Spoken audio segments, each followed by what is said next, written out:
Welcome back to Athletic Everyday, day number 194. Today I decided that I was going to do a little bit of conditioning, so kind of like tempo runs, but I found a nice hill. This is probably my favorite hill for those of you that are regular watchers of the channel. You'll recognize this hill from many days ago when it was covered in snow and I was sprinting up it, but this is my hill of choice because the gradient is perfect and it's really nice just to run up and down. So what I decided to do first was just set a 15-minute timer on my watch and then just walk backwards up the hill and then walk back down. Sort of like, not like a slow walk, kind of like a backwards jog back up the hill. Get some conditioning in for my quads. My knees felt absolutely amazing after this. My soleus muscle as well also felt fantastic. So that was the first half of the workout. And then the second half, I decided that I would do a 10-minute timer and then just sort of walk down the hill, or like an easy jog down the hill, and then just like a sort of tempo run upwards, sort of trying to maintain about 70% speed as I run up the hill. And just having the timer meant that you're just trying to get as many times up and down the hill as you can, maintaining those speeds. You're not trying to sort of go absolutely crazy, completely push yourself. But it's good to get the blood pumping and to keep yourself moving, obviously.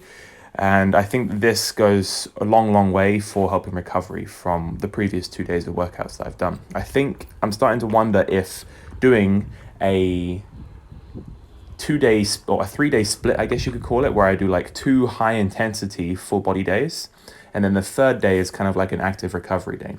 This is just some experimentation, and I think this might work for me, but I'm not sure. But something I'm going to have to start trying out a little bit more of to see if it works out with results with improving my athleticism and improving my athletic ability, because the whole body is one thing, and if anything, you should be training it as one unit all the time. Separating it into upper and lower is kind of like a bodybuilding methodology. I think that you shouldn't necessarily try to separate the body out into different parts, because it is all just one thing. So logically, it would make sense to try and train the whole thing all at once as much as possible, every single day, or a decent number of times every week. Anyway, then I finished up with some chin-ups and some tricep push-ups, or diamond push-ups, whatever you want to call them.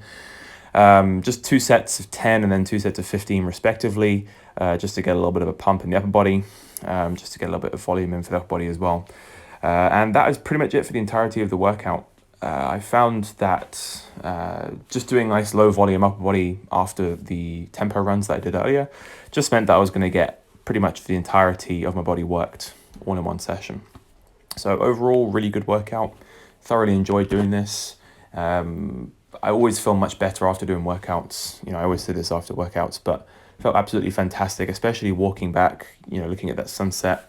Especially, I don't know what it is about low intensity, steady state or like more endurance-based training. It does make you have a much greater release of endorphins. So something I'm going to start incorporating more of. It's something I've really missed since I've stopped working at where I used to work, where I used to do spin classes. That was probably one of my favorite things about working there, was doing the spin classes, because I did the class with the people in the class, and I therefore also got the benefit of doing the class along with them, rather than just standing and telling them what to do. Anyway, that is pretty much it for me today, guys. Thank you very much for watching, and I'll catch you in the next one.